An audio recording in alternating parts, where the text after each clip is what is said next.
أعوذ بالله من الشيطان الرجيم. بسم الله الرحمن الرحيم. الحمد لله رب العالمين. الحمد لله الذي هدانا لدينه القويم وما كنا لنهتدي لولا أن هدانا الله. أشهد أن لا إله إلا الله وحده لا شريك له وأشهد أن محمدا عبده ورسوله. اللهم صل وسلم وبارك على سيدنا ونبينا محمد وعلى آله وصحبه أجمعين. أما بعد. السلام عليكم ورحمة الله وبركاته. Bali ang paksa natin ngayong gabi ay malamang dito sa buong Jeddah ay ngayon palang mapag-usapan na talagang topic. Maaaring nadadaanan sa mga pagpapaliwanag ng Islam, pero ngayong gabi siguro baka ngayon natin marinig na yun talagang topic. Noong nakaraan na mga paliwanag natin ay patungkol sa mga Amerikanong Allah na mga kakampi natin na hindi kakampi, kalaban. Okay. Akala kasi yung iba, kapag pinag-usapan ng mga bagay nito, katulad ng jinn o mga Amerikanong Allah din nakikita, akala nila ay mga kumbaga kapaliwanagan o mga bagay na pampalipas ng oras. Kumbaga, kukonti ang pakilabang. Pero yun ay maling paniniwala dahil itong paksa ito napakahalaga. Bakit? Kasi pinag-usapan dito yung buhay natin, pinag-usapan dito yung kapakanan natin, pinag-usapan dito yung tagumpay natin, dito, lalo sa kabilang buhay. Siyempre kasi kapag pinag-usapan ng tagumpay ng isang tao, ng sinumang tao, o ng tayong lahat, ay isa sa mga dapat na malaman natin yung mga bagay na kung saan maaaring o mga magiging kalaban natin. Actually, sa isang tao, nakatulad po usapan natin sa mga naunang paliwanag natin, na bilang tao, tayong pinili ng Allah subhanahu wa ta'ala upang mga siyo dito sa ibabaw ng lupa, at tayo rin ang dahilan bakit hindi ka ng Allah ang paraiso at sa impyerno sa kabilang buhay. Ibig sabihin nun, gano'n tayo kahalaga sa paningin ng Allah subhanahu wa ta'ala, kaya lang, hindi gano'n kadali na marating natin ang tagumpay na yun. Hindi gano'n sa kadali. Ibig sabihin, maraming mahabang proseso at maraming harang, maraming sagabal. At higit sa lahat, maraming kalaban. Pero kung i-categorize natin ang kalaban ay tatlo lang. Tatlo ang kalaban natin na ibig sabihin yung maharang sa atin na parang hindi natin marating yun. Merong, kumbaga, pinakauna sa lahat at merong medyo mahina ng konti, depende sa sitwasyon. Pero sa pinakauna sa lahat na kalaban na kung saan hinaharangan tayo para makarating sa pinakamidhin natin na tinatawag na paraiso sa kabilang buhay, itong paksa natin ngayon. Yun ang una. Kasi yung tatlong kalaban natin, unang-unang kalaban natin na humaharang, sarili natin. Sarili natin, kalaban natin. Pangalawa, ang kapwa nating tao. Pangatlo, si Shaitan. Kaya ito yung kalaban natin. Baka ito yung kalaban natin na humarang sa atin para hindi natin marating ang gusto natin. Kaya lang, sa lahat ng kalaban natin na talagang, ang kanyang talagang ginagawa ng lahat ng paraan ay para maligaw tayo, para hindi tayo makarating sa paraiso, si Shaitan. Pinamunuan ni Iblis. Kaya yun ang ganun sa kahalaga yung paksa na pag-uusapan natin. Okay. Kung titignan natin ang mga ibig sabihin ang mga nakikita natin sa pamagitan ng pag-aaral, kung alin ang mga mahalagang bagay dito sa paksang ito, unang-una, kung babasahin natin ang mga bersikulo ng Banal na Quran na nagsasaad dito ay napakarami. Ibig sabihin, bakit maraming paliwanag patungkol sa Shaitan, lalo ang Shaitan, o yung mga satanas, na pinapaliwanag sa atin ng Allah subhanahu wa ta'ala. Bakit? Kasi ganun katindi yung kanilang pakipaglaban sa atin. Ganun katindi ang kanilang galit sa atin. Alam natin, simulat. Nung lilikayin pa rin ng Allah si Adam, alayhisalam, ang pinakaama natin, ay nakapag-isip na si Iblis kung paano niya sira itong nilikha ng Allah na ito ng si Adam. Hindi, wala pang buhay. Wala pang buhay. Kaya, unang-unang patunay na talagang napakahalaga ang paksang ito, ang mga bersikulo sa Balang Quran na napakarami na nagpapaliwanag patungkol dito. Okay. Pangalawang dahilan kung bakit napakahalagang paksa ito, kung titingnan natin ang mga bersikulo ng Balang Quran na nagpapaliwanag patungkol dito, ay makikita natin na talagang matindi ang labanan. Matindi ang ibig sabihin, alitan sa pagitan ng dalawang nilikha ng Allah na ito, na jinn at saka tao. Matindi. Siyempre kasi ang dahilan, dahil ang pinuno ng syaitan na si Iblis ay wala siyang hangarin kundi para ipahamak tayo at hindi tayo makarating sa paraiso. Yun ang kanyang pinakapangarap. Ay yun ang naging dahilan. Kumbaga, alhamdulillah, hindi tayo ang dahilan, kundi ang jinn ang dahilan o si Iblis ang dahilan. Yun ang pangalawang dahilan. Pangatlo, na kailangan talaga ng pag-usapan ito kasi ang mga tao sa ngayon, ang layo na inabot nila sa pag-aaral ng mga bagay-bagay, nakarating na sila sa kalawakan. Siguro pinagsabi sa ibang planeta na pinag-aralan ng mga nilikha ng Allah na may buhay. Ibig sabihin, malaki na kanilang ginugol na oras. Yung iba ay buong buhay nila. Malaki na kanilang ginugol na kayamanan para pag-aralan ng mga bagay-bagay na nasa labas ng mundo natin. Eh bakit tayo nakarating na doon? O yung mga scientists nakarating na doon, samantalang yung napakahalagang bagay na talagang direct sa sarili natin bilang tao na sinisira tayo, eh hindi natin pinag-aralan. Diba? Kaya ganun siya kahalaga mga kapatid. Dahil itong nilikha ng Diyos na ito na may buhay na katulad din natin, nakalevel natin, ay ang kasama natin sa ating tulugan, kasama natin sa napagkainan, kasama natin sa kung saan-saan. Samantalang ang kaalaman natin patungkol sa kanila ay napakalimitado. Nakikihalubilo sila sa pagkain, sa inumin, pati sa pakipagtalik ng mag-asawa, pati sa unang-unang paglabas natin dito sa mundo, nandun na si Satan para sirayan ng bata yun. Sa muna pinapanganak. Sabi nga, ayon sa hadis ni Prophet Muhammad SAW, kaya ang bata, kaya parang payag na matibig iyan dahil tinutusok ni Satan sa magkabilang tiyan sa gilid. Ha? Ang propeta lang sabi, hindi ako. Allah. Kaya ibig sabihin, so umpisa pa lang nandun na yung hangarin ni Satan na para siraan tayo. Kaya itong kalaban natin na ito na ginagawa nilang lahat upang tayo masira, upang tayo makahamak, at higit sa lahat, upang kamuhiyan tayo ng Allah. At yun ang nangyari talaga. Yun ang nangyari. Kaya, siyempre, doon sa mga tao na kinamuhiyan ng Allah, ano magiging bunga? Minsan, pupurusahan sila ng Allah at siyempre ako sila pupunta. Okay. Yun yung ilan sa mga puntos na nagpapatunay na ganun kahalaga ang paksang ito. Okay. Ngayon, magbigay tayo ng konting paliwanag kasi mahabang paksa ito kung pag-usapan natin lahat. Patungkol sa kung sino-sino mga ito, yung tinatawag na jinn o tinatawag na syaitan. Una-una, dapat natin malaman ang jinn ay iba ang mundo nila. Kumbaga magkaiba tayo. Kalabit natin sila pero iba yung kanilang mundo. Na hindi katulad ng tao, hindi katulad ng mga anghel na may paliwanag natin. Subalit, merong kahawig sa tao. Kumbaga, merong common na magkapareho ang tao at saka jinn. Unang-una ay ka-level ng tao sa talino at pag-intindi. Ka-level ng tao sa talino at pag-intindi. Pangalawa, ka-level din ng tao sa kakayanan para pumili.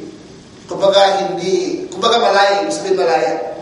Kung meron tayong kalayaan, meron din silang kalayaan na pumili kung anong gusto natin na buhay, anong gusto natin na pamamaraan. Masama o mabuti. Subalit, ang matinding pagkakaiba natin sa kanila, sila ay nilikha ng Allah doon sa pinaka-original. Ang original ng jinn ay apoy. Samantalang tayo, original natin ay alabo, puti. Sila ay galing sa apoy, tayo naman ay galing sa putik. At kaya sila tinatawag na jinn. Ang dahilan ay dahil sa hindi sila nakikita. Yun ang ibig sabihin ng jinn, dahil sa hindi sila nakikita. Kaya tinawag na jinn. Ibig sabihin, sabi sa wikang Arabic, sumu jinnan listinanihim. Kaya sila tinawag na jinn dahil sila ay nakatago. Nakatago sa ating paningin. At sabi ng Allah sa Banal Quran, innahu yarakum huwa wa qabiluhu min haythu la tarawnahum. Katunayan siya, si Iblis, ang pinuno nila sa Satan, ay nakikita kayo, samantalang hindi niyo sila nakikita, siya at ang kanyang mga kalahi. Ito yung nabanggit sa Surah Al-Araf, ayat 27. Okay. Doon sa original nila, nabanggit sa Banal Quran, sabi ng Allah sa Banal Quran, wal janna khalaqnahu min qablu min naris samum. Sa Surah Al-Hijr, Surah 15, ayat 23. Sabi ng Allah, ang jinn ay nilikha namin noon. Ibig sabihin noon na sa atin. Nilikha namin noon mula sa pinakadulo ng mainit na apoy. Yung pinakadulo noon. Yung mainit na apoy na walang usok, yung pinakadulo doon ang galing yung original ng jinn. Sa ibang ayat naman, ibang kabanata sa Banal Quran, Surah Ar-Rahman, sabi ng Allah, wa khalaqal janna min marijin min nar. Nilikha ang jinn mula sa ibig sabihin ng marijin min nar, yung walang usok na apoy na mainit. Yun ang ibig sabihin nun, yung marijin min nar, ibig sabihin yung walang usok na mainit na apoy. Okay. Katulad ng sinabi natin, yung kaalaman natin patungkol sa bagay nito, mga bagay nito, ay napakalimitado. Ibig sabihin kung ano lang ang sinabi sa atin ng Allah sa Banal Quran at kung anong sinabi ng Propeta sallallahu alaihi wasallam sa kanyang hadith, ay yun lang ang kaalaman na meron tayo. Ibig sabihin kung ano yung tsura nila, anong meron sa kanila, ay wala tayong alam, kundi kung ano lang sinabi ng Banal Quran. Unang-una sa sinabi ng Banal Quran, sinabi ng Banal Quran, meron silang puso, meron silang paningin o mga mata, at meron silang pandinig o mga tainga. Nakatulad ng sinabi sa Surah Al-Araf pa rin, sabi ng Allah, وَلَقَدْ ذَرَأْنَا لِجَهَنَّمَ كَثِيرًا مِنَ الْجِنِّ وَالْإِنسِ لَهُمْ قُلُوبٌ. Ito pinagpantay ng Allah ang jinn at sa kanyang tao. Sabi ng Allah, katunayan, nilikha namin o naglikha kami ng maraming jinn at maraming tao na mapupunta sa impyerno. Anong dahilan? Sabi ng Allah, lahum qulubun la yafqahuna biha. Meron silang mga puso, subalit hindi nila ginagamit upang mag-isip. Walahum a'yun la yubsiruna biha. Baka meron silang pusong isipan, pero nagmamaang-maangan sila. Yun ang pinaka-kasabihan doon. Walahum a'yun la yubsiruna biha. Meron silang mga mata, subalit nagbubulag-bulagan sila.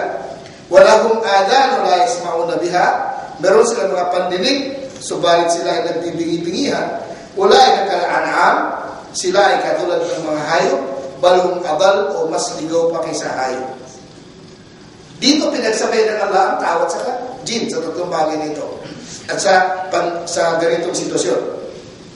Ito nabanggit sa Surah Al-Araf, ayat 179. At meron din silang boses. Ibig sabihin, nakapagsalita ng katulad natin na mayroong boses. Nabanggit din sa Banal Quran na sinabi ng Allah, wastafziz man istata'ta minhum bisawtik. Takutin mo ang sino mang kayang takutin mula sa kanila, mula sa atin bilang mga tao, sa pamamagitan ng iyong salita o iyong boses. Ibig sabihin doon, meron silang boses. Ang versikulo na ito ay sa verse 64, ayat 64, Surah Al-Isra, Surah 17. At nabanggit din sa hadis naman na meron silang dila na sila ay kumakain, umiinom at maaaring tumawa na katulad ng tao at iba pang mga katangian.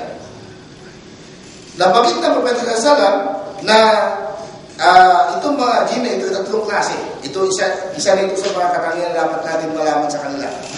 Tatlong klase pala ang jinn. klase ng mga jinn na lumilipad, na napakabilis. Lumilipad.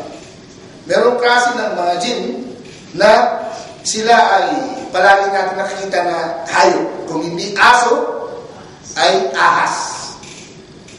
Kung hindi aso, ay ahas. Lalo-lalo na yung mga maitim na aso. Ibig sabihin, palagi na ginagamit ang anyo ng aso o ahas. Yun yung pangalawang klase. Pangatlong klase, sabi niya, ito yung klase ng mga jinn na kung saan sumasapi sa tao o sa ibang nilikha ng Diyos. Yun yung sinabi siguro ng Prophet Sallallahu na sabi niya, Yajri min ibni Adam wa majrad dam. Dumadaan sa dinadaluyan ng dugo sa ugat na kung saan dumadalo ang dugo. Ayon sa sinabi ng Prophet sa hadith. Kaya, yung pala, tatlong klase pala sila. Jinn na lumilipad at jinn na palaging anyo ng aso, pero hindi ng tunay ng anyo.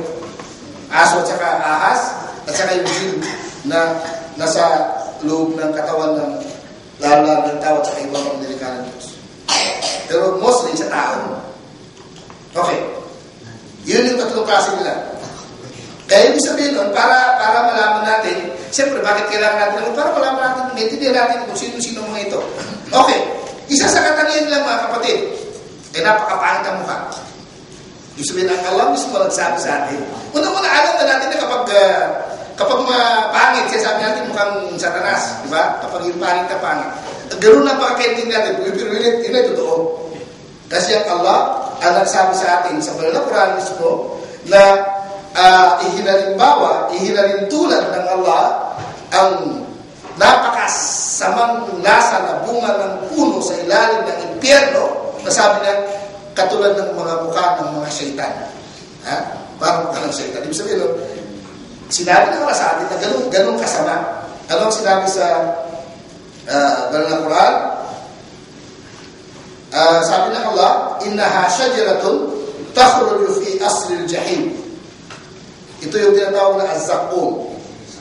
Napag-isa banal na Quran, az-zaqqum, ito yung pangalan ng puno na kung saan tumutubulan sa impyerno. Sabi ng Allah, innaha shajaratun takhruju fi asli al-jahim. Kung saan sabi na itong puno na ito ay tumutubo sa pinaka-kailalim-laliman na impyerno. Talwaha ka'annahu ru'usus shayatin, at ang bunga nito ay parang mga ulo ng mga syaitan. Ibig sabihin nun, sinasabi naman sa atin na gano'n pala kaya pangit ang mukha ng syaitan sa original ng anyo. Okay, isa sa mga katangian ng syaitan ay meron siyang dalawang sungay. Napag-isa sa Sahih Muslim na ang nagsalay sa hadis na ito si Abdullah ibn Umar. Sabi ni Abdullah, ang Nabi sallallahu alaihi wasallam naqal, ang Propeta sallallahu alaihi wasallam nagsabi, la taharru bi salatikum tulu' asy-syamsi wala ghurubaha fa innaha tatlu'u bi qarnay syaitan. Wag niyong pilitin na magsala habang sumisikat ang araw o habang lumulubog ang araw. Yung habang sumisikat ang araw, habang lumulubog, okay magsala. Bakit? Sabi niya kasi, kapag sumisikat ang araw ay nalulun sa dalawang sungay, kumbaga nakapatong sa dalawang sungay ng syaitan. Okay. Anong dahilan? Bakit ganoon ang sinabi ng Propeta sallallahu alaihi wasallam? Sabi niya, ayon sa paliwanag o pagkakaintindi ng mga sahaba doon sa paliwanag ng Propeta na yun, dahil may mga tao, yung mga musyrik, sumasamba ng iba maliban sa Allah, na sumasamba ng araw. Kaya para mapasama sa sasambahin na si Shaitan, kung saan sumisikat ang araw ng doon si Shaitan. Nilalagay niya kanyang ganun kalaki, nilalagay niya kanyang dalawang sungay na hindi naman nakapatong, parang nakapatong doon sa kanyang dalawang sungay ang araw. Na nakatayo siya para yung sumasamba sa araw, sumasamba at the same time sa kanya. Doon siya kasama. Okay. Kung baka musyrik na ngayon, mas lalo pa nang nilulubog. Kaya yun ang dahilan. Kaya yun yung mga katangian. Maraming mga katangian, pero na pinakamahalaga sa lahat, lalo-lalo na yung tatlong klase ng syaitan, para malaman natin. Okay, maaari, isa pang tanong. kasama na naninirahan ng mga syaitan, ng mga jinn. Maraming paliwanag patungkol. Isa sa mga kung saan ang lugar na malayo sa tao, sa mga matataas na bundok, sa mga kagubatan, o sa mga tabi ng dagat, o saan yung mga sabi natin, isang lugar na iniwanan na ng tao, sabi natin, isang bayan na wala ng tao, o sa mga libingan, at ibang malapit sa atin, sa CR, at higit sa lahat sa mga maruruming bagay. Sa mga maruruming bagay. Lalong-lalo na yung higaan ng kamilyo, saka iba pang mga hayop. Nandun sila. Doon sa mga lugar na lalo sa mga kakubatan o sa mga kabundukan ay isa sa turo ni Prophet Muhammad sallallahu pagtungtong natin sa mga ganung lugar ay hihingi natin ang kalinga ng Allah mula kay Satan.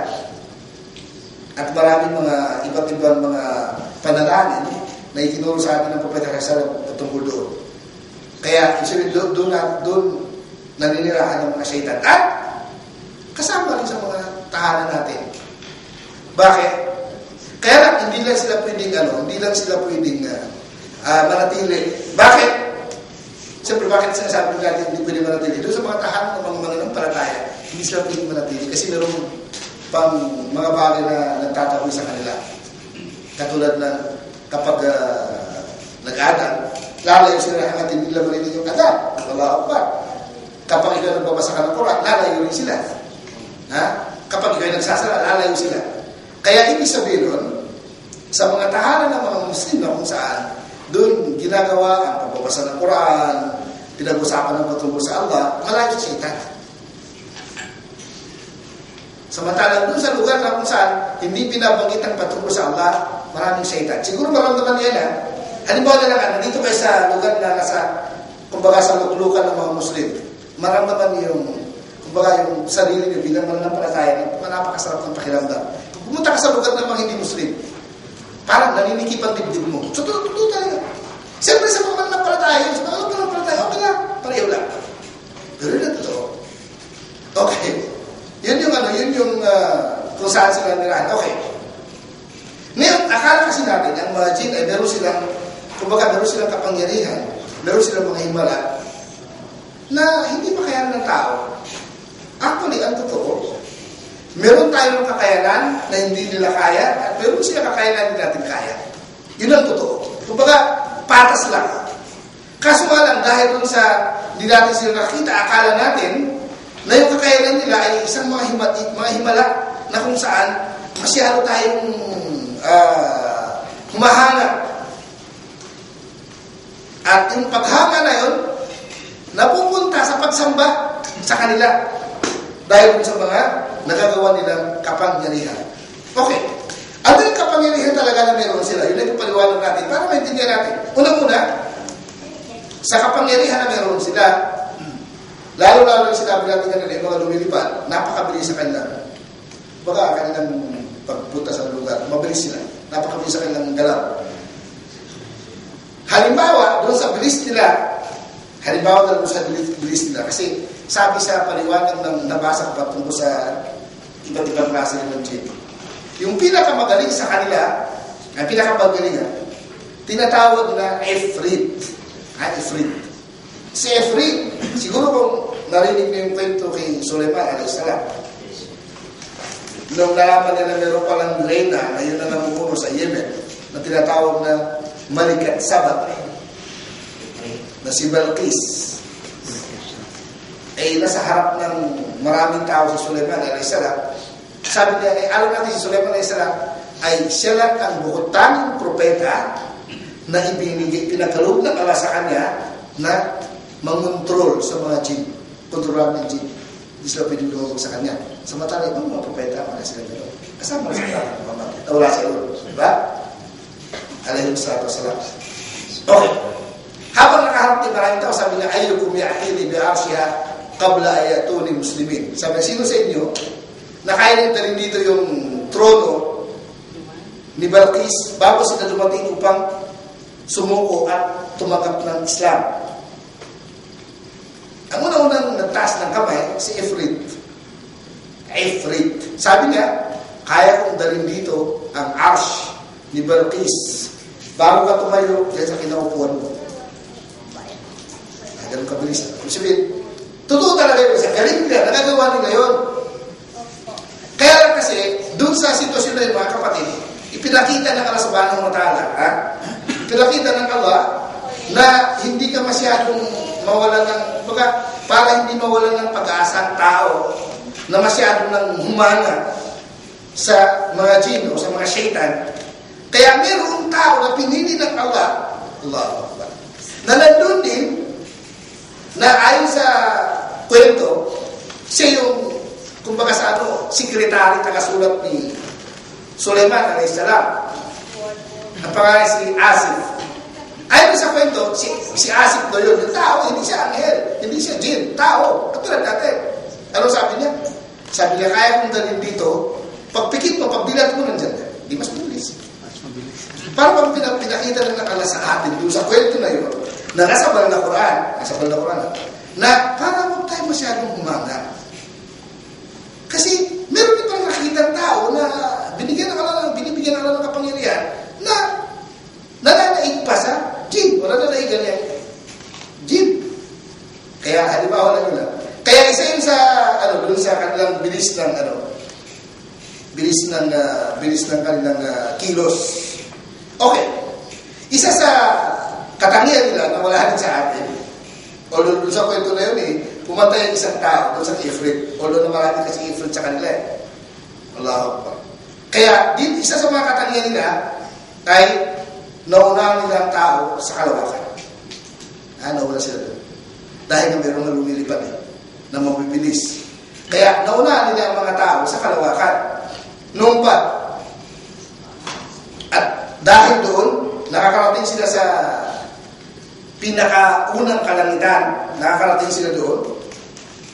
Kaya ninanakaw nila yung mga kaalaman na dala-dala ng mga anghel na galing sa Allah.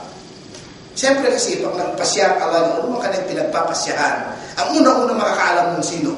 Siyempre yung mga hamalat ng arsh, yung mga taga-dala ng arsh, yung mga dambuhalang anghel na napag-usapan natin dito.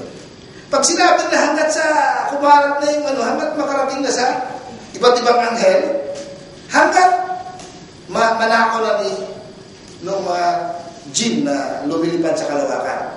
Pag nakuha nila, yun din, ikakalat nila hanggat makarating dun sa mga manghuhula na tao. Siyempre kasi kung tama yung nasagap nilang balita, yung manghuhula, hanggat makarating dun sa tao na manghuhula, hindi masabi nila tamang pangyari. Diba? Ganun ang sitwasyon. Kaso nga lang, sa isang tamang balita, hinahalwa nila ng 100 na mali o hindi totoo. Siyempre kasi nakakuha ka ng dama, kaya hahalwa nila na hindi totoo. Kaya, nangyari yun noong pa. Kaya lang, anong nangyari nung ibinaba ng Quran at isinugol sa Prophet Muhammad sallallahu alaihi wasallam bilang propeta, doon nabawasan na yung kanilang kapangyarihan. Kasi meron ng mga anghel na kapag sila napalapit, binabato sila ng mga malaking, yung tinatawag natin mga bulalako. Di ba nakikita yung parang may mga nahulog na bituin? Yun ay, apoy na tinatawag sa wilang Arabic na shihad, na yun ang ibinabato sa mga jinn na lumilipad sa kalawakan para kumuha ng mga kaalaman. Binabato sila ng mga anghel sa ganung mga malaking bato na yun na apoy. Kaya hindi sila makalapit. Kaya naramdaman nila yun na meron ng pagbabago sa sitwasyon. Ano ang nabagi sa mga Quran sa Surah Al-Jinn mismo? Sabi nila, ang mga dyan sabi nila, address natin na pala, wa anna lamasna as-samaa fa wajadnaha muri'at harasan shadidan wa shuhuba. Sabi ng mga anghel, naramdaman namin, nakarating kami at naramdaman namin na meron na kami mga natakpuan na mga matitinding gwardiya. Matitinding gwardiya na ang mga anghel, siyempre. Na kumbaga dinagdagan ng Allah ang mga anghel na gwardiya sa mga kalangitan. Kaya hindi sila makalapit. At meron shuhub, yun yung mga ibig sabihin, mga tinatawag natin ng mga bulalako, yun yung apoy na ibinabato ng Allah subhanahu wa ta'ala sa mga jinn, sa pamagitan ng mga anghel sa mga jinn para hindi sila makalapit. وأنا نقعد منها مقاعد للسمع فمن يستمع الآن يجد له شهابا رصدا. At nakasanayan namin, sabi ng mga jinn, na kami ay nandoon para abangan ang anumang balita na kumbaga anuman pinagpasya ng Allah na mangyari. So bakit sabi nila, فَمَا يَسْتَمِعِ الْآنِ, sino ngayon ang gagawa nun? Ngayon, يَجِدْ لَهُ شِهَابًا رَصَدًا, ay ang matatakbuhan niya doon ay yung mga tinatawag sa Tagalog ng mga bulalako, yun yung apoy na bato, na ipinabato ng mga anghel sa mga jinn na lumalapit doon. Kaya ibig sabihin, hindi na sila makalapit, nakatulad doon. Ito nabanggit sa Surah Al-Jinn, Surah 72, na mula ayah 809. Kaya dito pinaliwanag ng Propeta sallallahu alaihi wasallam paano ito pangyari nito. Pero ang hadis na pinaliwanag ng Propeta sallallahu alaihi wasallam paano nangyari yung paglapit ng mga jinn upang makasagap ng balita sa taas, sa kalawakan. Merong hadis na isinara sa Abu Hurairah radhiyallahu anhu, na sabi niya, sinabi ng Propeta sallallahu alaihi wasallam, sabi niya, idza qada Allahu al-amra fi as-sama', kapag nagpasya Allah ng isang bagay sa kalangitan, darabatil malaikatu bi ajnihatiha khud'anan liqawli, ibababa ng mga anghel ang kanilang mga pakpak bilang pagpapakumbaba doon sa pagpasya ng Allah.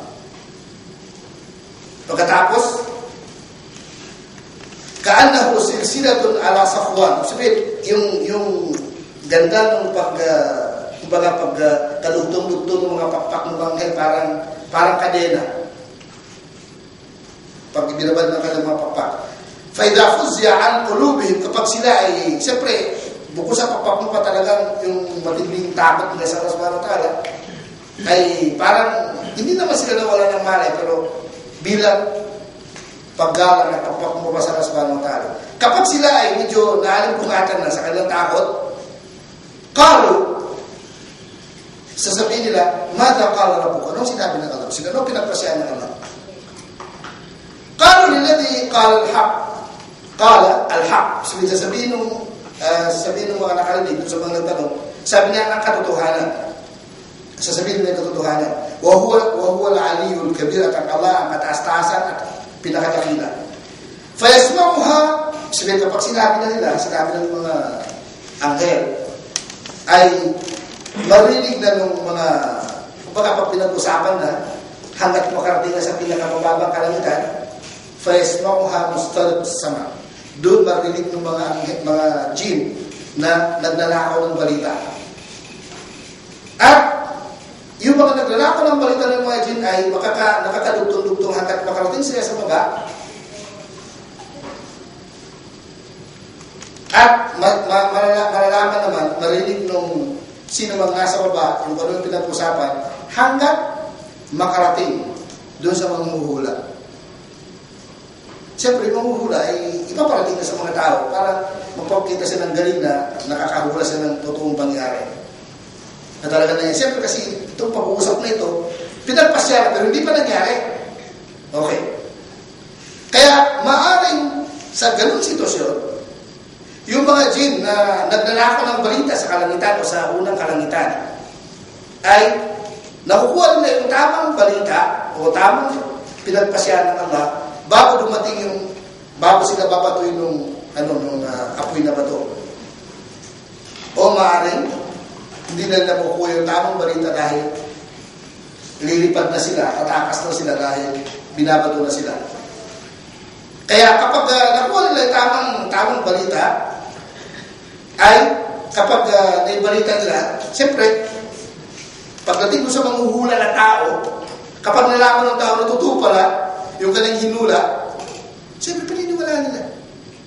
Kumbaga, sa isang katotohanan na masabi ng manghuhula, pwede nilang haluan ng 100 kasinungalingan dahil maniniwala na ang mga tao dahil sa unang hinula niya na nagkatotoo.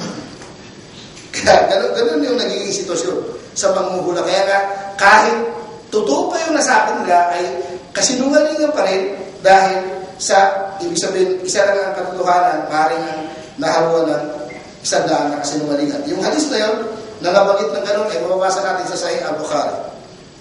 Pangatlo, nakatangian ng mga jinn ay magaling sila sa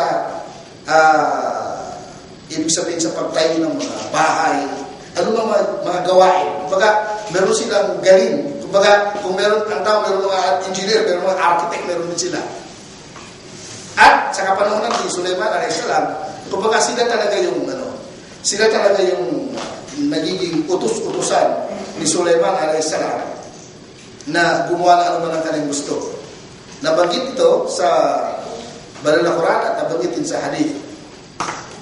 Kaya marami silang nagagawa ng mga gawain na kung saan hindi basta-basta magagawa ng tao dahil sa lakas, sa talino at sa galing na mayroon sila. At katulad nga na nabanggit sa kwento kay Sulaiman a.s. sabi ng Allah, وَمِنَ الْجِنِّ مَا يَعْمَلُ بَيْنَ يَدَيْهِ بِإِذْنِ رَبِّهِ. Mayroon sa mga jinn na kung saan sila ay gumagawa ng anuman ang gusto ni Sulaiman a.s. ayon sa kapahintulutan ng Allah. Kumbaga sila yung mga manggagawa ni Sulaiman a.s. Alam natin, nung namatay si Sulaiman a.s. may nakatayo na nasa harap na yung mga manggagawa ng mga jinn na matagal na silang nagtatrabaho, na hirap sila, hindi alam na nakatayo pala, patay na. Ganun na pinapakita ng Allah, o pinakita ng Allah na hindi nila alam yung ilmul ghaib. Kasi harap na nakita mo yung tao, di pa nila alam na patay na pala. Okay. Sabi ng Allah, وَمَا يُرْزِقْ مِنْهُمْ عَنْ عَمْرِنَا نُذِقْهُ مِنْ عَذَابِ السَّعِيرِ. At sino man ang lalabag sa gusto ng Allah subhanahu wa ta'ala ay parusahan sila, si Binimojin, ng matinding parusa. Ibig sabihin, yung utos ni Sulaiman sa kanila ay utos din ng Allah. Dahil binigyan ng Allah ng kapangyarihan ni Sulaiman a.s. na makukontrol na ang mga jinn. Ya'maluna lahu ma yasha'u min maharib. At gumagawa sila, yung mga jinn, na ano man ang gusto ni Sulaiman a.s. na maharib. Ang maharib yung mga bahay-sambahan. Wa tamathil. At saka yung mga inukit na mga imahe na ginagawa sa pamamagitan ng tingga at saka mga, ibig sabihin na iba pang bagay. Wajifanin kal jawab. At mga malaking palanggana na hindi, kumbaga, dambuhala na imbakan ng tubig. Wa qudurir rasiyat. At saka yung mga lutuan na kumbaga naka-steady na hindi na pwedeng alisin kasi napakabigat, napakalaki. Ibig sabihin, baga, lahat ng ginagawa nila hindi mo pangkaraniwang bagay. Kaya ibig sabihin, isa yung sa mga galing nila na ibig sabihin, nakagawa sila ng mga bagay na maaaring pangkaraniwang tao hindi nila magagawa. Okay, isa yung sa mga galing nila. Isa sa mga galing din ng jinn, sila ay pwedeng mag-aliw ng ibang anyo. Pwede sila mag-aliw ng ibang anyo, pwedeng hayop, pwedeng aliw ng tao, o pwedeng iba pang, sa unang bagay na nilikha ng Subhanahu wa Ta'ala. Isa na dito, kung nabasa niyo yung sira, nung nagkaroon ng bago mangyari ang labanan sa Badr, si Shaitan o si Iblis ay nagpakilala na ang mukha ni Suraka ibn Malik na nagbigay siya ng pagpapayo sa mga musyrik sa Makkah na sabi niya, ako ay tutulong sa inyo, ako ay sundin nyo, pag sinunod ang aking papapayo, ay tutulungan ko kayo. At doon, sinabi ng Allah sa Banal na Quran, yung pangyari niya, sabi ng Allah, وَإِزَّيَّنَ لَهُمُ الشَّيْطَانُ أَعْمَالَهُمْ. Noon ay ininggan sila ng Allah, ininggan sila ng Shaitan, na pagandalay sa kanilang maling ginagawa, yung mga musyrik sa Makkah. Wakal, sabi ni Shaitan sa kanila, la ghaliba lakumul yawma minan nas. Dahil sa hindi ng lakas ninyo, wala na ngayon sino man na makakagapi sa inyo na kahit sino mang tao. Si Shaitan yung nagsasalita na nag-alin ng anyo ni Suraka ibn Malik. At sabi niya, wa inni jarul lakum, at ako ay tutulong sa inyo. Ibig sabihin, nangako siya, natutulong siya sa mga musyrik sa Makkah. Itong mga verse na ito nasa Surah Al-Anfal. Okay. Subalit nung nangyari na yung pangyari, sabihin ng labanan sa Badr, at nakita na ni Iblis na bumababa na yung maraming mga anghel, na libo-libo mga anghel na bumababa bilang sundalo ng Allah na tutulong sa mga sahaba ng Propeta sa Badr, tutulong sa Propeta ang kanyang mga sahaba. Nakita niya, siyempre, nakita niya yung mga bagay na hindi nakita ng tao. Nakita niya yung mga anghel na bumababa. Siya ay tumakas. Siya ay tumakbo. Malis. Dahil sabi ng Allah doon sa pangyayari, sabi ng Allah, falamma tara al-fi'atani nakasa ala aqibay. Nung nakaharap na yung dalawang grupo na maglalaban, yung mga sahaba na galing ng Madina at saka yung mga Muslim sa Makkah na sa labanan sa Badr, siya ay tumakas. Wa qala inni bari'un minkum. Sabi niya, ako ay wala na akong pakialam sa inyo. Inni ara ma la tarawun. Dahil nakita ko hindi nakikita. Inni akhafu Allah at ako'y natrap sa Allah. Nakita niya kasi mga anghel na libo-libo bumababa. Kaya sabi niya, wala na, hindi na matatalo na yung mga musik sa mga kasi tumakas. Kaya, yun yung isang ng tao na hindi pang karaniwang tao. Kumbaga siya ay, ayon sa ibang kwento rin, siya ay nagkaroon ng malaking sheikh na galing sa Najib. Actually, galing sa Riyadh. Sa sapat ng Riyadh. Yung tinatawag ng Najib. Ganun pa man, nangyari talaga yun. At meron pa, shortcut ko yung kwento na siguro maaaring narinig din ninyo na nangyari kay Abu Hurairah radhiyallahu anhu. Si Abu Hurairah kasi sa isang pangyari, pinagkatiwalaan siya ni Prophet Muhammad sallallahu alaihi wasallam ng zakat sa buwan ng Ramadan. Mga trigo, ano man ang pagkain, dates, ano man ang pagkain ng panahon na yun. Pinagkatiwala sa kanya yung zakatu shahr Ramadan. Kasama na siguro doon yung iba pang mga, ano bang zakat? Okay. Dahil siya pinagkatiwala doon, siya naka-guardia doon. Sabi niya meron dumating na parang nagtatago. Tapos biglang nagdakaw. Kumuha doon sa mga pagkain. Doon sa, ano man yung pinagkatiwala kay Abu Hurairah. Sabi niya, hinuli niya at sabi niya, isusumbong kita sa propeta. Isusumbong kita sa propeta sa Rasul. Sabi nung, siyempre, baka tao. At akala ni Abu Hurairah ay tao. Sabi niya, huwag mo na akong isumbong, ako ay mahirap, ako ay nangailangan, ako ay may pamilya, pati niya aking pangailangan. Sabi niya, okay, sabi niya, Abu Hurairah, umalis ka na. Kinumagahan, sabi ng propeta sa Rasul, kasi alam na yung pangyari. Sabi niya kung Abu Hurairah, anong ginawa ng tao na nahuli mo kagabi? Sabi niya, nagnakaw, pero pinatawag dahil mahirap daw, maraming pamilya. Okay. Sabi niya, siya ay sinungaling, kaya siya babalik. Sumunod na araw bumalik. Ganun din ang ginawa niya. Ganun din sinabi niya, Abu Hurairah, sabi niya, isusumbong kita sa propeta. Sabi niya, kung magsusumbong, maawa ka sa akin, ako'y mahirap, ako'y may pamilya. Kaya pinakawalan ulit niya Abu Hurairah.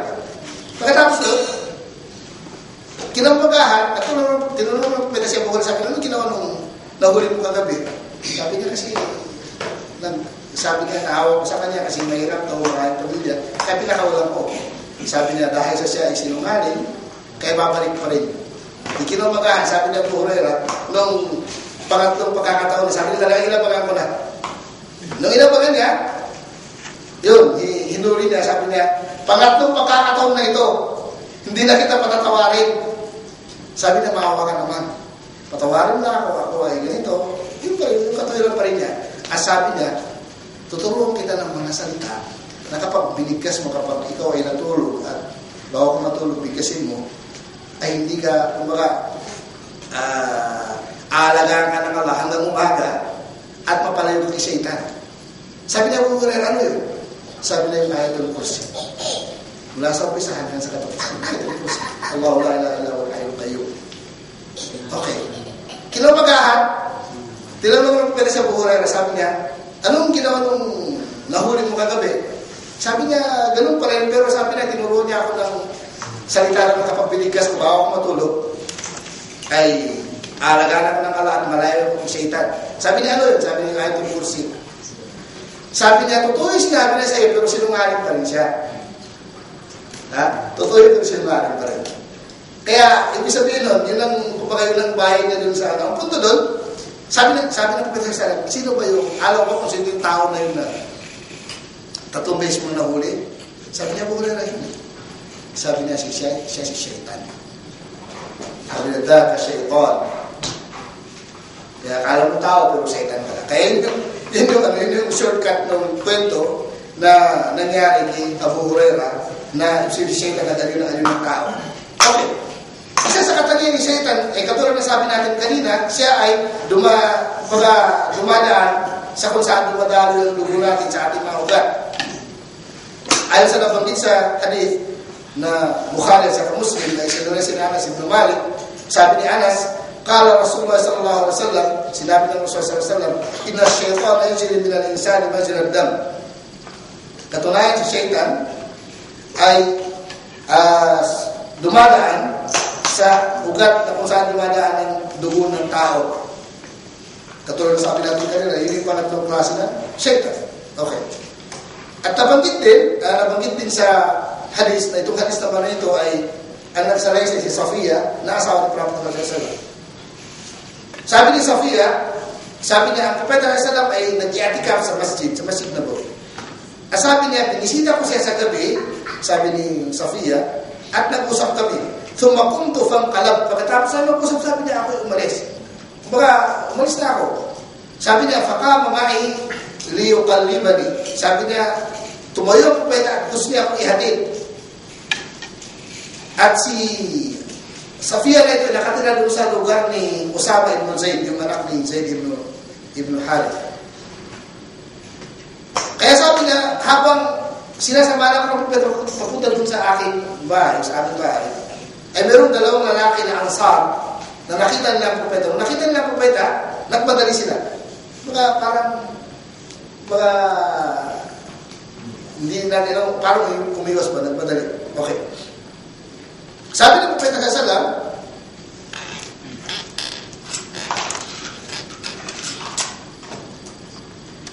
sabi ng Propeta sallallahu alaihi wasallam, ala rislikuma, sabi, teka muna, umuna kayong umalis. Innaha Safiya bintu Huyay. Sabi, itong kasama ko, kumbaga, kung nag-isip kayo ng masama, itong kasama ko, ay si Safiya na anak ni Huyay, na asawa ko. Faqala, subhanallah, ya Rasulullah. Sabi, parang subhanallah, ba't kayo, baka hindi ka makapag-isip ng masama, parang gano'n, o Rasulullah.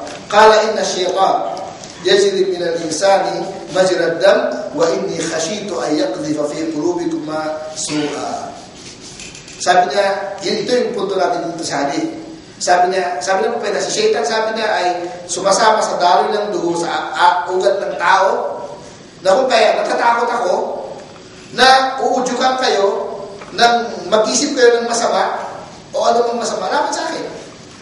Na itong babae, hindi ko kaano-ano. Kaya kailangan sabihin ko sa inyo, ito si Safiya, na anak ni Huyay, na anak na babae ni Huyay, na aking asawa. Kaya ibig sabihin nun, pinatunayan ng Prophet Muhammad sallallahu alaihi wasallam na talagang nandun yun. Kaya ibig sabihin nun, nasa atin na eh. Kaya katulad sa sabi natin kanina, na ibig sabihin, kailangan natin talaga malaman ng mga kaalaman na ito dahil kasama sa buhay natin eh, na pangatlo doon sa matinding kalaban natin. Okay. Ngayon, yun yung katangian nila na maaaring wala sa atin o talagang wala sa atin. Ano naman yung kahinaan nila? Ang jinn ay katulad din ng tao, kung may lakas ng tao, may kapangyarihan, may kahinaan din. At sinabi ng Allah sa Suratul Nisa, inna kayda syaitan kana dha'ifa. Yung pakanan ng syaitan ay mahina. Actually, ito yung pinagkumpara na ng Quran sa syaitan sa kayong babae. Kasi nung sinabi ni Aziz Masr doon sa babae na nakapag-isip ng masama kay Yusuf, gumawa ng masama kay Yusuf alayhisalam, ay ano sabi na, inna kayda kunna azim. Yung pakanan niyo ay matindi. Sa Quran na. So yung comparison, ay mas matindi pala yung babae kaysa syaitan. Bakit? Dahil yung babae tao, yung syaitan ay ibig sabihin hindi tao. Okay. Unang-unang kahinaan nila ito ay napakaganda para sa mga nananampalataya, ay wala silang kakayanan na gumawa ng anumang masama laban sa mga mananampalataya na mga alipin ng Allah at mga mabubuti. Sigurado yun. Wala pa kailangan doon. Kung baga hindi sila binigyan ng Allah subhanahu wa ta'ala ng anumang kakayanan na para pilitin tayo na gumawa ng masama, pilitin tayo para iligaw. Kaya ano sabi ng Allah sa Quran? Sabi ng Allah, inna ibadi laysa laka alayhim sultan. Katunayan ng aking mga alipin, sabi ng Allah, ay wala kang anumang kapangyarihan bilang kakayanan para sila ay iligaw. Wa kafa bi rabbika wakila, at sapat na sa iyong Rabb sa Allah subhanahu wa ta'ala na bilang tagapangalaga sa atin. Ito lang sa Surah Al-Isra, aya 65, Surah 17. Sa isa pang aya rin, na nabanggit na surat Saba, sabi ng Allah, وَمَا كَانَ لَهُ عَلَيْهِمْ مِنْ سُلْطَانٍ. Walang anuman siyang kakayanan laban sa kanila, laban sa mga mananampalataya, إِلَّا لِنَعْلَمَ مَا يُؤْمِنُ بِالْآخِرَةِ مِمَّنْ هُوَ مِنْهَا فِي شَكٍّ. Kumbaga, yung nagagawa ni Satan sa laban sa tao, yun ay pagsubok ng Allah upang mapatunayan kung sinong tunay na niwala sa Allah at niwala sa kabilang buhay, at kung sino naman ang may pag-alinlangan. Ibig sabihin ng mga nagagawa ni Satan ng mga pagsubok, yun ay pagsubok din ng Allah subhanahu wa ta'ala sa atin upang malaman kung sino ang tunay na niwala sa Allah at niwala sa kabilang buhay at sino hindi. At si Satan alam nito. Alam ni Satan na wala sa kakayanan. Ibig sabihin, pagtataka siyempre sa taong ulang kaalaman, nakakala nila ay magagapi siya ni Satan. Samantalang si Satan, alam niya na sino mang malapit sa Allah, hindi na kaya. Katulad nga nung sinabi pa rin niya sa Surah Al-Hijr, sabi niya, Rabbi bima aghwaytani la uzayyinanna lahum fil ard wa la ughwiyannahum ajma'in. Sabi niya, aking Rabb, sabi niya Allah subhanahu wa ta'ala, dahil sa hinayaan mo ako ng maligaw at mangligaw ng iba, la uzayyinanna lahum fil ard. Kumbaga, pagagandahin mo sa kanila, ihingganin sila ng buhay dito sa ibabaw ng lupa. Ibig sabihin, ililigaw nila tayo. Wala ubuyan ng ajmain at ililigaw ko silang lahat. Pero, may karugtong na rin sinabi. Sabi na, illa ibadata minhumul mukhlasin. Maliban dun sa mga alipin mo na talagang malinis, dalisay ang kanilang layunin upang sumamba, sumunod sa iyo. Wala. Ibig sabihin, alam ni Shaitan na sino man ang tunay na niwala sa Allah subhanahu wa ta'ala, wala sa magawa. Okay. Yun yung una na kahinaan niya. Na dahil tayo para sa ating pala nagmumula yung kahinaan na yun. Okay. Pangalawa, na kahinaan niya, bukod dun sa hindi na kaya, natatakot pa siya. Natatakot si Shaitan sa ilan sa mga alipin ng Allah at siya talagang lumalayo. Ibig sabihin, kapag ang Islam ay nakatanim na sa ating mga puso at ang ating paniniwala ay matibay na at matatag na, sa pamagitan ng ating pagsunod sa batas ng Allah ay si Shaitan ilalayo sa atin. Nakatulad ng nangyari, sinabi ng Propeta Sallallahu kay Umar ibn Khattab radhiyallahu anhu. Anong sabi ng Propeta patungkol kay Umar? Sabi na, inna syaitana la yakhafu minka ya Umar. Sabi na, katunayan si Shaitan takot sa iyo, Umar. Allah. Sa ibang hadis, ito yung nasa Tirmidhi, sa ibang hadis, sabi ng Propeta Sallallahu inni la anzuru ila shayatin al-jinn wal ins. Pati pala yung tao. Qad farru min Umar. Katunayan, sabi ng Propeta Sallallahu na nakikita ko na yung mga Shaitan na jinn sa katao, yung Shaitan pa ng tao, no? Qad farru min Umar, ay lumayo sila at tumakas sila kayo na bilang paglayo mula kay Umar ibn Khattab sa takot nila.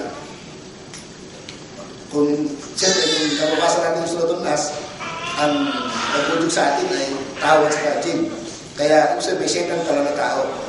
Okay. Sa Sahih Bukhari, na hadis ni Sa'ad ibn Abi Waqqas, sabi niya, ang Rasulullah sallallahu alaihi wasallam qala ya Umar ibn Khattab, katunayan sabi ni Sa'ad, ang sugo ng Allah na si Prophet Muhammad sallallahu alaihi wasallam ay sinabi niya kay Umar ibn Khattab, Waladhi nafsi biyadi. Yun ang sinabi ng Propeta kay Umar. Sabi na, sumusumpa ako sa Allah na hawak ko ng aking buhay. Malakiyaka shaitanu salikan fajjan illa salaka fajjan ghayra fajji. Sabi niya, sa tuwing makakatakpo ka ni Shaitan sa isang daanan o anumang sa amang lugar, sabi niya, ay lalayo si Shaitan, dadaan siya ng ibang daanan. So kapag nakatakpo ni Shaitan si Umar ibn Khattab, lilipas siya ng ibang daanan, hindi siya dadaan sa daanan ni Umar. Ganun ang takot ni Shaitan kay Umar ibn Khattab. At ito, sabi nila ng mga scholar ng Islam, hindi ito para kay Umar. Ito'y para sa sino mang tao na malakas ng kanyang paniwala sa Allah subhanahu wa ta'ala at kaya na niyang gapin si Shaitan. Nakatulad na sinabi ng Propeta sa kanyang hadith, sabi niya, innal mu'mina la yansi shaitanahu kama yansi ahadukum ba'irahu fi safar.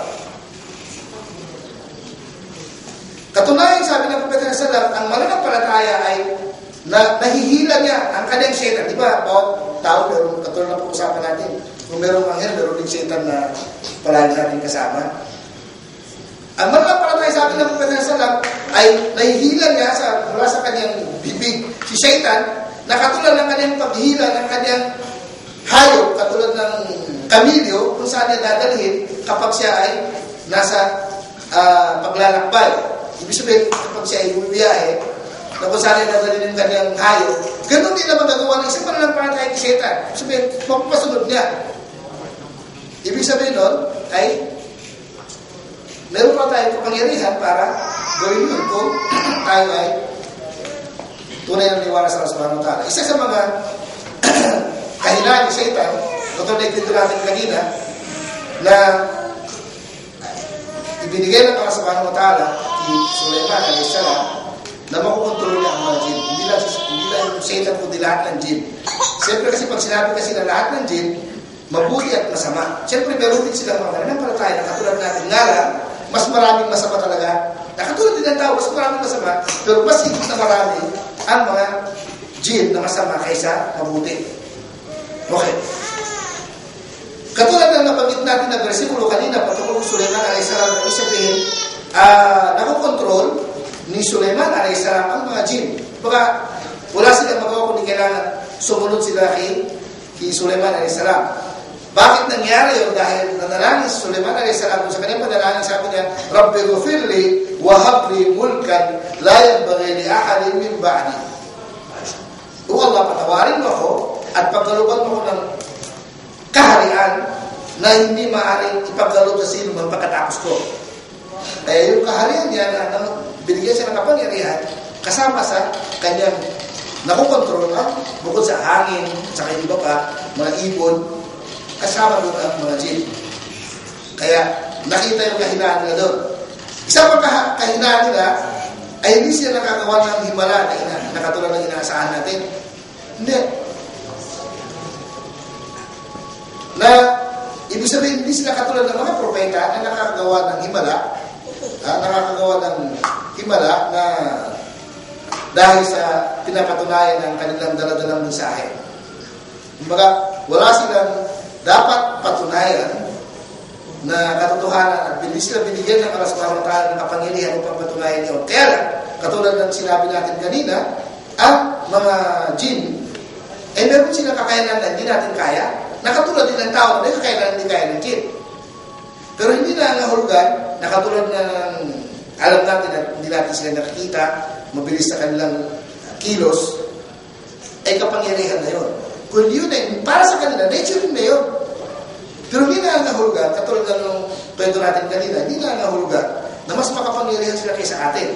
Dahil yung kwento ng wala na Quran sa atin na nangyari sa panahon ni Sulaiman alayhis salam, na lumabas doon sa kwento na yun, na mas magaling yung tao kaysa doon sa Ifrit. Ibig sabihin nun, patunay na wala tayong dapat nakatakutan sa kanila dahil hindi naman sila nakagawa ng anumang bagay na ibig sabihin, nakakahigi sa atin, maliban dun sa nature nila na ibinigay ng Allah subhanahu wa ta'ala sa kanila.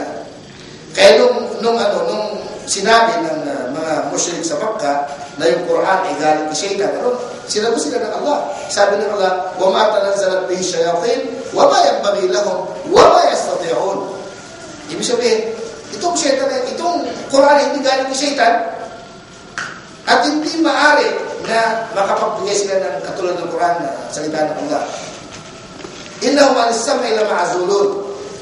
Wala silang kakayanan at sabi ng Allah, sa ngayon ay hindi na sila makakarinig ng anumang pinagpasyahan ng Allah sa taas. Ibig sabihin nun, kung noon ay mga magagaling ang manghuhula, noon na panahon, wala pa si Prophet Muhammad sallallahu alaihi wasallam, at marami silang nanguhulaan dahil nakakalapit sila.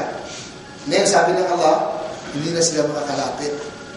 Kaya talagang 100% na talagang sinungaling na manghuhula. Lalo ay mga kabayan natin na mahilig sa mga ganun kapag mayroon nagpapahula, astagfirullah alazim.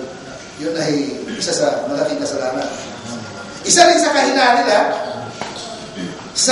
nila, ay hindi nila maaaring gayahin ng mukha ng Prophet Muhammad sallallahu alaihi wasallam.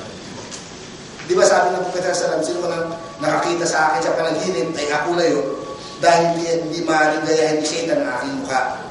Okay, ang tanong kasi, pwede siyang mag-adyo ng ibang mukha o magpakita ng ibang mukha na sabihin ako si Prophet Muhammad. Ang magiging problema doon sa mga tao na kulang ang kaalaman. Nakalisip mo naman, dahil sa sinabi ng propeta, hindi siya maaaring gayahin ni Satan na makikita mo siya sa panaginip. Paano kung yung tao na naginip ay kulang ang kaalaman sa Islam, hindi naman alam kung anong itsura ng propeta, wala siya hindi na nabasa sa sira, hindi na nabasa sa hadith, maniwala siya kagad. Maniwala siya. Kaya ibig sabihin nun, doon sa mga tao na nakakakilala sa anyo ng Propeta sallallahu ayon sa Quran, ayon sa hadith, ayon sa sira, ay mapapatunayan na kung sino talaga ang propeta. Kasi sinabi sa atin kung ano itsura ng propeta Kaya kung sakali na panaginipan ng sino man sa atin, ang Propeta sallallahu siya na yun. Dahil hindi nga siya maaaring maging anyo ng, kumbaga, hindi siya maaaring gayahin ni Satan. Okay. Isa sa mga katangian na meron sila, ay sabi kahinaan nila, hindi nila kaya lagpasan yung nakakakisa sa kalawakan, pero may hangganan. Katulad sinabi ng sa Surah Ar-Rahman, Ya ma'ashar al-jinni wal-ins, in istata'tum an tanfudhu min aqtaris samawati wal-ard, fanfudhu, la tanfudhuna illa bisultan. O kayo mga jin at mga tao, kung kaya nyo na lagpasan yung mga kalawakan sa kalangitan at ganoon din sa kalupaan. So kung kaya nyo lagpasan ng kakayanan nyo, gawin nyo. Pero hindi nyo magagawa kung hindi kayo bibigyan ng Subhanahu wa ta'ala ng kapangyarihan. Fabi'ayyi ala'i rabbikuma tukadiban. Kung gayon, ibig sabihin kung hindi nyo kaya lagpasan, ang kapangyarihan ay pinadalog ng Allah Subhanahu wa ta'ala sa inyo. Ano pa ba sa mga palatandaan ng Allah ang inyong hindi pinapaniwalaan? Kaya sabi ng Allah, yursalu alaykum ashwadun min narin wa nuhasun fala tantasirun. Kayo, sabihin, jin, at saka yung tao, sabi ng Allah Subhanahu wa ta'ala, pinapadala sa inyo ang apoy. Siyempre, unang-una tinutukoy yung jin na upang kayo ay hindi makalapit. Kumbaga, Allah Subhanahu wa ta'ala ay gumagawa ng paraan para hindi makuha yung sikreto sa kalangitan.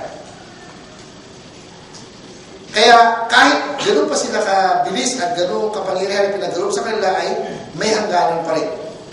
Okay, ang pinakahuli na kahinaan ng mga kapatid, hindi nila kayang buksan ang bahay o tahanan, anuman, kwarto na isinara sa pamamagitan ng pagbigkas ng pangalan. Love. Kaya yun ang minsan kasi yung mga adkan, akala natin ay mga bagay na kumbaga pangkaraniwang bagay, pero hindi siya pangkaraniwang bagay. Kaya nga yung pinapasa natin yung mga aklat na nakalagay, Esnul Muslim. Yun ang protection ng Muslim. Kasi kapag sinunod mo yung mga binibigkas na yun na itinuro sa atin ng Quran, itinuro yung Prophet Muhammad sallallahu alaihi wasallam, hindi tayo mapahamak. Kaya isa yun sa kahinaan nila, hindi nila kayang buksan ang pinto na isinara sa pangalan ng Allah Subhanahu wa ta'ala. Kaya halimbawa, ikaw ay papasok at lalabas sa bahay, huwag mong kalimutan ang pagdidig ng pangalan ng Allah. Kaya meron tayong adkar na binibigas pagpasok sa bahay at pagkalis sa bahay. Pero minsan pag nagmamalagi tayo, nakakalimutan natin. Pero napakahalaga nun. Dahil hindi mapapasukan ni Satan ng bahay natin, kahit wala tayo, kung may sara sa pangalan ng Allah subhanahu wa ta'ala. Isa yun sa, ayon sa hadis ng Prophet Sallallahu Alaihi Wasallam ni Jabir ibn Abdullah radhiyallahu anhu, sabi niya, qala Rasulullah sallallahu alaihi wasallam, idza juniha al-layl fakufu sibyanakum fa inna ash-shaytana tantashiru hina'id. Sabi niya kapag gabi na, sabi dumilim na ang gabi, ay pigilan yung inyong mga anak, mga bata, mga maliit. Dahil sabi niya, ang mga syaitan ay gumagala-gala sa oras na yun. فَإِذَا ذَهَبَ سَاعَةٌ مِنَ اللَّيْلِ فَخَلُّوهُمْ وَأَغْلِقُوا الْأَبْوَابَ. At kapag lumagpas na isang oras sa gabi, sabi niya ay huwag na sila palabas talaga sa bahay. At isara yung mga pinto. وَذْكُرُوا اسْمَ اللَّهِ. At bigkasin yung pangalan ng Allah. فَإِنَّ الشَّيْطَانَ لَا يَفْتَحُ بَابًا مُغْلَقًا. Dahil si Shaitan hindi na kaya buksan ng pinto na isinara. Pero gano'n pa, sabi niya, bigkasin yung pangalan ng Allah. Kaya isa yung mga kahinaan nila na kadalasan, hindi natin napagtulan ng pansin.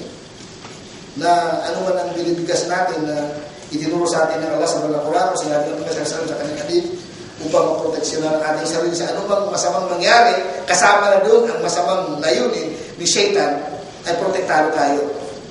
Kaya ganun kahalaga yung mga adka. Okay mga kapatid, tapos na yung oras natin, pero i-summarize ko lang yung ano talaga yung paano tayo nililigaw ni Shaitan. Ano talaga yung kanyang hangarin. Unang-una, ang pinaka-pamunahin sa kanyang hangarin, nakatulad sinabi ko kanina sa umpisa, ang talagang layunin ni Shaitan ay iligaw tayo upang hindi tayo makapasok sa paraiso. At kasama natin siya o makakasama natin sa impyerno. Yun talagang unang-unang layunin niya. Yun ang una sa lahat. Kaya na sinabi ko kanina, although na mahina ang Shaitan o mahina ang jinn, pero mas matinding kalaban kasi maaaring ang sarili mo, na sinabi ko kanina, kalaban natin, sarili natin, pero wala naman tayong layunin, pahabak natin sarili. O maaaring kalaban natin na walang pananampalataya, wala na silang layunin na ilayo tayo sa paraiso. Kundi ang gusto lang nila, magapit nila tayo. Mapalayo mo tayo sa paraiso, hindi. Ang mahalaga sa kanila, matalo nila tayo. Yung mga kalaban na kapwa nating tao, di ba? Pero si Satan, napakasama ng kanyang intention. Laban sa atin. Kasi gusto niya na tayo ay isumpanin man lang at hindi tayo makapasok ng paraiso. Yun talaga ang pinakauna sa kanyang hangarin o hangarin ng Satan. Okay. Doon sa mga direct na ginagawa ng Satan na para siraan tayo, unang-una ay gusto na tayong itapo sa gawain shirk o kufr. Actually, maraming versikulo na nakuha dito patungkol doon, pero dahil sa wala tayong oras, una-una. Tapos rin, bukod doon, kapag hindi siya nakapasa doon sa shirk, hindi tayo nakagawa ng shirk, hindi tayo nakagawa ng kufr, ang mahalaga ay makagawa tayo ng kasalanan. Na maaaring na magtutulak sa atin para makagawa ng shirk. Kaya, pangalawa, itinutulak tayo para makagawa ng kasalanan. Pangatlo, itutulak tayo na para makagawa ng anumang bida. Ibig sabihin, kapag hindi ka naman nakuha sa kasalanan, o sige, ang bida kasi, sa paningin ng mga mangman, hindi kasalanan. Kasi, isang uri ng pagsamba, pero labag sa sunnah, labag sa Quran. Bida nga. Kaya kasabi nga, hindi ko nakakamali si Ibn Qayyim. Sabi niya, ang bida, bakit mas gusto ni Shaitan ng bida na magawa ng tao? Kasi ang bida ay hindi natin inisip na kasalanan. Kaya hindi tayo humingi ng tao sa hindi ka tulad ng kasalanan. Kapag nagkasala ka, alam mo talagang kasalanan. Kapag hindi may paniniwala, pagkatapos humingi ng tawad. Pero ang bida, hindi. Kasi akala mo hindi kasalanan eh. Kaya, kumbaga mas matindi. Kaya pag hindi siya nakapasa dun sa dalawa na yun, muna sa kayong pangalawa, itutulak tayo na makagawa ng bida. Okay. Kapag hindi pa rin nangyari yun, kapag hindi pa rin nangyari, pipigilan na tayo doon sa pagsagawa natin ng pagsamba sa Allah subhanahu wa ta'ala. Pipigilin niya. Kumbaga lahat ng para hindi tayo magkarating doon, gagawin niya. Kapag hindi pa rin, sisirain niya ang ating ibada. Sa paano para? Katulad ng kapag tayo nagsasala, papasok siya. Kaya nga isa sa napakahalaga na sa pagsasala, mga kapatid, na kailangan magtatabi talaga na magkakalikit-likit para hindi makapasok siya. Sabi na po sa salam. Kasi kapag nakapasok, talagang sisirain ang ating pagsasala eh. Yung isip mo, paliliparan ka na kung saan-saan. Kaya, isa-isa pang marami, kapag hindi nakapasa dun sa una, pangalawa, pangatlo, pang-apat, dito sa pang-lima. Sisirain na yung pagsamba natin. Nagsasara ka na, oo. Pero sinira ni Satan. Kumbaga, kung hindi nasira, kaya nga sabi nga ng Propeta Salam sa kanyang hadith, sabi na meron sa inyo nagsasara, na wala siya nakuha kundi 10%. Meron sa inyo na wala siya nakuha kundi 20%. Meron kalahati, meron wala. Bakit? Dahil kasi nasisira yung sala natin eh. Isa sala yun. Paano mo sa ibang ibada? Yung pagsamba sa Allah subhanahu wa ta'ala. Kaya, ibig sabihin, no? Pag hindi na tayo nasira dun sa marami siyang paraan eh. Napakarami. Kaya ito yung mga matitindi na pamaraan niya. Isa rin sa pamaraan niya, ito yung panghuli na marami rin. Sisirain na sa pamamagitan ng physically o spiritual. Sakit. Ano bang maraming paraan? Katulad ng physically, ginawa ni Shaitan at Propeta Salam, lubos niyang tapunan ng apoy ang mukha ng Propeta habang nagsasala. Akala na nakalimutan ng Propeta na yung kapangyarihan hindi katulad ni Sulaiman a.s. Akala niya mahuli na si Shaitan, pero hindi nila huli. Okay. Isa na rin yung sa panaginip. O isa na rin katulad sabi natin, kapag pinanganak ang tao, nandun na siya kagad. Mukha talagang wala siyang kinakaligtan ng anumang pagkakataon para siraan tayo. Kaya doon pa lang sa pagsilang sa atin, nandun na siya agad. Okay. Sa pagsilang yun, paano sa kamatayan? Ganun din. Habang tayo nag-aagaw buhay, nandun siya doon para siraan ng tao. Okay, isa sa mga pamarali na yung sakit. Actually, yung tinatawag sa Arabic na taon. Sabi nga, ng Propeta sabi niya, galing sa gym. Yung tao na, yung mga sakit na walang lunas, na kaagad kumakalat. Ang tawag ng tao. Walang lunas, na kumakalat. Okay. Kaya, kasama na dito, nung nangyari kay Ayub a.s. na, anong sabi niya, hindi masan niya shaitan o binus. Wada. Sabi niya, yung sakit niya, sabi niya galing kay shaitan. Kaya ibig sabihin, patuloy talaga na yung sakit ay galing kay Shaitan. Isa rin sa mga pamaraan niya, ay hahalwan tayo sa ating pagkain, sa ating inumin, sa ating tahanan, pati yung pagtalik ng mag-asawa, nandun siya. Isa rin sa pamaraan niya, yung pagsabi sa tao na sa pamagitan ng sabihin, kakaroon ng sakit, anong mga pangyayari. Marami siyang paraan. Pero ang punto dito mga kapatid, unang-una, pinakamahalaga na ano natin ngayon, parang palayo tayo, sundin natin ang Quran sa kasunod ng Propeta Salam. Mag-ingat tayo. Kailangan natin kung sinong kalaban natin. Ibig sabihin nun, talagang kailangan natin ng maraming pamaraan na pagsama-sama sa mga para mapalit tayo sa kasigtan. Katulad siya sabi ko kanina, mga kapatid, mahabang topic, mahabang paksa. Mas meron akong tatong meeting, pero isang meeting lang natin.